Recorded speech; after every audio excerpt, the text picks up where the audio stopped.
I'll check in on it and get back to you, Julio. It's a good question. Thank you very much. Jackie. Thank you, Caroline. Zoran Mamdani blamed the president for bomb threats and intimidation at polling locations. He said, quote, part of the general approach of the Trump administration has taken to intimidate voters with baseless allegations of voter fraud as a means of trying to repress the voice of Americans across this country. I want to give you a chance to respond to that. Yeah, I saw those comments from Mamdani. I think they are completely irresponsible, and they are based on zero evidence. And I think this is just another example of how the Democrat Party unfortunately stands for nothing. All they stand against is President Donald Trump. And I think it's quite sad to see that we have someone at the top of the ticket on an election day today saying such things about the president when he obviously had absolutely nothing to do with those threats. And on the shutdown, Democrats have been pretty quiet about the president's push for the nuclear option, terminating the filibuster.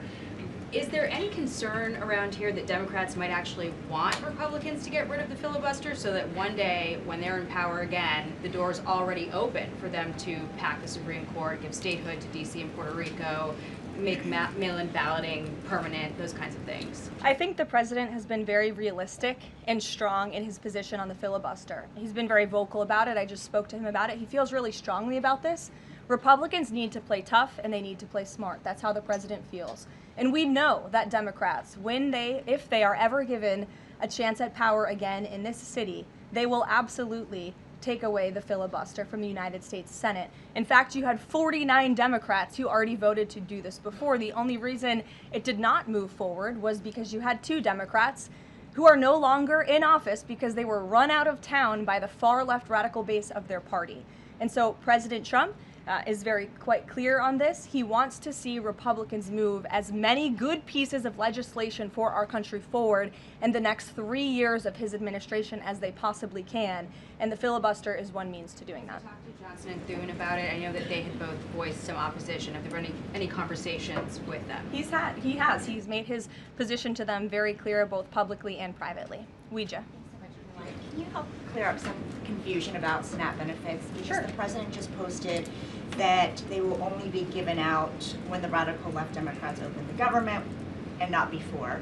But just yesterday, the administration said it would comply with a court order to expend the full amount of SNAP contingency funds by end of business day yesterday. So did the administration distribute that money or defy that court order? No, the administration is fully complying with the court order. I just spoke to the president about it.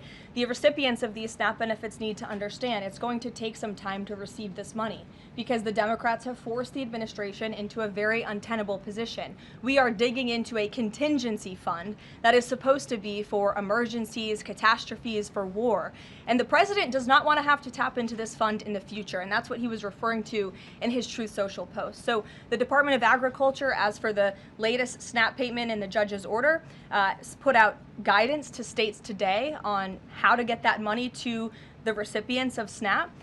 But it's going to take some time. The best way to get the full amount of SNAP benefits to those beneficiaries is for Democrats to reopen the government. So to anyone who is a SNAP beneficiary at home who needs that assistance, and the president was just saying, this is for people who are truly needy, who need food, who need this assistance from the United States government. Democrats are holding it up and making it difficult for the administration to get those payments out the door. So if you are at home and you want your SNAP benefits, call the Democrats and tell them to reopen the government.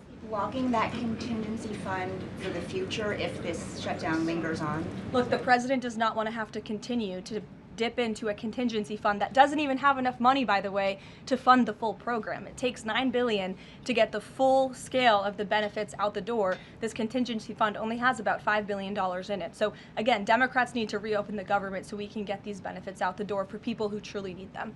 Kate. Thanks. The president suggested that if Mamdani wins, that he would cut federal funding to New York. How much funding would be impacted? What would be impacted there? Well, look,